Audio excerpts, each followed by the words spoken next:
7వ వచనము దావీదు ప్రార్థన చేస్తూ ఉన్నాడు. ఎందుకు ప్రార్థన చేస్తూ ఉన్నాడంటే దావీదు ఈ గీత వాక్యములు యెహోవాకు స్తోత్రములు చేస్తూ ఉన్నాడు. దేవునికి స్తోత్రం, హల్లెలూయా. దావీదు ఏ విధంగా ఆ ప్రార్థన చేస్తూ ఉన్నాడంటే, శ్రమల నుండి వెళుతూ ఉన్నప్పుడు, తన మీద అధికమైన శ్రమలు పడుతూ ఉన్నప్పుడు ఆ ప్రార్థన చేస్తూ ఉన్నాడు. నిజంగా అధికమైన శ్రమలు ఉంటే ఎవరూ తట్టుకోలేము. బాధతో కన్నీళ్లతోనే ఉంటాం. శ్రమ వెంబడి శ్రమ. ఒకసారి మనకు జ్వరం వచ్చి జ్వరం మీద ఇంకా అనేకమైనటువంటి సమస్యలు వస్తే తట్టుకోలేకపోతాం. కానీ దావీదుకు తన శత్రువులు అలానే ఉన్నారు. తన యొక్క రాజు, మొట్టమొదటి రాజుగా ఉన్నటువంటి సౌలు కూడా అదే విధంగానే ఆయన మీద ప్రయత్నాలు చేస్తూ ఉన్నాడు. అందుకే అంటున్నాడు, యెహోవా తను సౌలు చేతిలో నుండి తన శత్రువుల చేతిలో నుండి తప్పించినప్పుడు ఈ యొక్క గీత వాక్యమును స్తోత్రములు చెల్లిస్తూ ఉన్నాడు. నిజంగా దేవునికి మరి ఎంతగానో ఆయన స్తుతిస్తున్నటువంటి మనం దినములు చూస్తున్నాం. ఆయన దినములకు 7 మార్లు మొరపెడుతూ ప్రార్థన చేస్తున్నాడు. 7 మార్లు కూడా ఆయన కన్నీటి చుక్కలు కారని మాత్రం ఊరుకునేది కాదంట. అంటే ఎప్పుడు కూడా ఆయన శ్రమల గురించి గుర్తు చేస్తూ తన పిల్లల కొరకు, తన యొక్క సంస్థానాల కొరకు, తన రాజ్యం కొరకు ప్రార్థన చేసేవాడంట. ఎప్పుడు కూడా ఆయన ఒక్క దగ్గర కూడా నెమ్మదిగా లేడు. ఒకవేళ ఆయన మంచిగా ఉంది అని అనుకున్న సమయంలో కుమారుడే తన శత్రువుగా మార్చబడిపోయాడు. అయ్యా ఇక్కడ అయిపోయింది, దావీదు మరి సౌలు యొక్క జీవితం అయిపోయింది, ఫిలిష్తీయులు నన్ను ఎదిరించలేకపోయారు అని అన్నప్పుడు తన కుటుంబంలోంచే తనకు శత్రువుగా మార్చబడిపోయాడు. అంటే అలాంటి ప్రార్థన చేస్తూ ఉన్నాడు. అయ్యా ఈ రోజు నా శ్రమలలో నేను యెహోవాకు మొరపెట్టి తిని ఆయన తన బాధలు లేని వారు ఎవరు లేదు. చిన్న పిల్లలు మనకు పెద్దవారి వరకు అందరికీ బాధలే ఉన్నాయి, కానీ మొరపెట్టుడా లేదు. హల్లెలూయా. ఇశ్రాయేలు ప్రజలను చూస్తే 430 సంవత్సరాలు కూడా వాళ్ళు శ్రమ పడుతూ ఉన్నారు, కానీ దేవుణ్ణి గుర్తు చేస్తలేరు. దేవునికి స్తోత్రం. ఎందుకంటే దేవుణ్ణి ఎందుకు గుర్తు చేస్తలేరంటే వాళ్ళకు సరి అయినటువంటి తిండి ఆడ దొరుకుతుంది. సమయానికి వారు ఎట్టి చాకిరి చేపించినప్పటికీ వారికి ఆ తిండి మాత్రం కొంచెం పెడుతూ ఉన్నారు, వాళ్ళని ఇబ్బంది పెట్టలేదు. కానీ ఒక సమయం వచ్చేసింది వారిని ఇబ్బంది పెట్టేటటువంటి సమయం. ఇశ్రాయేలు ప్రజలు అధికముగా ఐగుప్తుల కంటే పెరిగిపోతూ ఉన్నారు.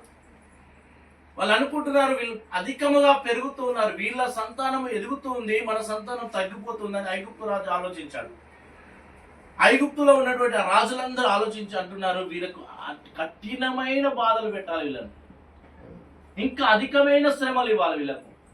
ఇంకా వాళ్ళకి ఏమంటున్నారంటే, ఇంతకు ముందుకు వాళ్ళే మట్టిని తీసుకొచ్చి వీళ్ళ దగ్గర పోసేవాళ్ళు, కానీ ఇప్పుడు మట్టిని కూడా స్వీకరించుకోవాలి. అంటే కష్టం ఎక్కువగా పెడుతున్నారు. అప్పుడు వాళ్ళకు గుర్తుకొస్తున్నాడు దేవుడు. హల్లెలూయా. అధికమైన భారముల చేత, అధిక కష్టముల చేత, అధికమైనటువంటి శ్రమల చేత ఉన్నప్పుడు వాళ్ళు మొరపెడుతూ ఉన్నారు, ప్రభువా ఈరోజు మమ్మల్ని కాపాడేవాడు లేడా? హల్లెలూయా. మమ్మల్ని రక్షించేవారు లేరా? మమ్మలను ఆదుకునేవారు లేరా? అక్కడ ఉన్నటువంటి వారంతా ఐగుప్తులే, వాళ్ళే అధికారులు, వాళ్ళే ఏలేవారు, వీళ్ళని పని చెప్పేవారు వాళ్ళే. ఎవరు కూడా కనికరిస్తలేరు వాళ్ళని. చాలా బాధలు పెడుతున్నాడు ఐగుప్తు రాజు. అప్పుడు మొరపెడుతున్నారు వాళ్ళు. ఒక్క మాట చదువుకుందాం. నిర్గమకాండము 3వ అధ్యాయము 7వ వచనము. ఆ మాట ఒక్కసారి. మరియు యెహోవా ఇట్లా నేను ఐగుప్తులోనున్న నా ప్రజల బాధను నిశ్చయముగా చూచితిని. పనులలో తమ్మును కష్టపెట్టు వారిని బట్టి వారు పెట్టిన మొరను వింటిని. దేవునికి స్తోత్రం. హల్లెలూయా. వారు ఎందుకు కష్టపెడుతున్నారంటే వీరి యొక్క బలము పెరుగుతుంది, వీళ్ళ జనాభా పెరుగుతుంది, వీళ్ళని ఇంకా అధికముగా బాధ పెడితే. అందుకే అక్కడ అంటున్నాడు, యెహోవా ఇట్లా నేను ఐగుప్తులో ఉన్న నా ప్రజలు. దేవునికి స్తోత్రం. దేవుని ప్రజలుగా ఇశ్రాయేలు ఉన్నారు, కానీ ఇశ్రాయేలుకు 430 సంవత్సరాలు గుర్తు రాలే. కానీ చివరిలో ఉన్నటువంటి రోజులలో ఆయన గుర్తు చేసుకుంటూ ఉన్నాడు, అయ్యా మమ్మలను కాపాడేవాడు కావాలి, మమ్మలను నడిపించేవాడు కావాలి, మాకు ఆదరణ దొరికే ఆ కృప కావాలని అడుగుతూ ఉన్నారు ఆయన. అప్పుడు దేవుడు జ్ఞాపకం చేసుకొని అంటున్నాడు, అయ్యా తమను కష్టపెట్టు వారిని బట్టి వారు పెట్టిన మొరను వింటిని, వారి దుఃఖమును నాకు తెలిసే ఉన్నవి. కాబట్టి ఐగుప్తుల చేతిలో నుండి వారిని విడిపించుటకు ఆ దేశం నుండి విశాలమైనటువంటి మంచి దేశమునకు తీసుకొని వెళ్తూ ఉన్నాడు దేవుడు. హల్లెలూయా.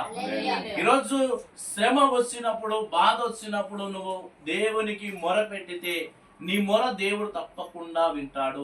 హల్లెలూయా. దావీదు ఏ విధమైన ప్రార్థన చేశాడో నీవు ఆ విధమైన ప్రార్థన చేయాలి. శత్రువులు మన చుట్టే ఉంటారు, బయట వారు ఎవరు కాదు, మన పక్కగానే ఉంటాడు శత్రువు. నిన్ను నశింపజేయాలని మన ఆలోచన.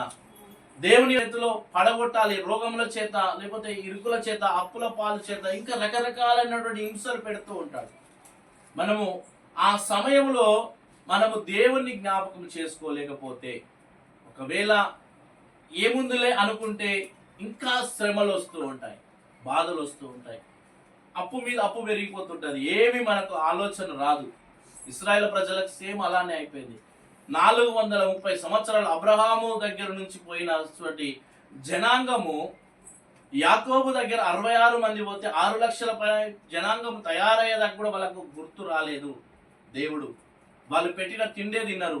వాళ్ళు పెట్టినటువంటి వాళ్ళ ఐగుప్తు నడిచేటప్పుడు కూడా, వాళ్ళ ప్రయాణంలో అరణ్య ప్రాంతంలో నడిచేటప్పుడు కూడా అంటున్నారు, వాళ్ళ గుర్తుకొస్తున్నాయి ఏంటి, వాళ్ళు పెట్టినటువంటి భోజనం గుర్తుకొస్తుంది. అయ్యో ఐగుప్తులో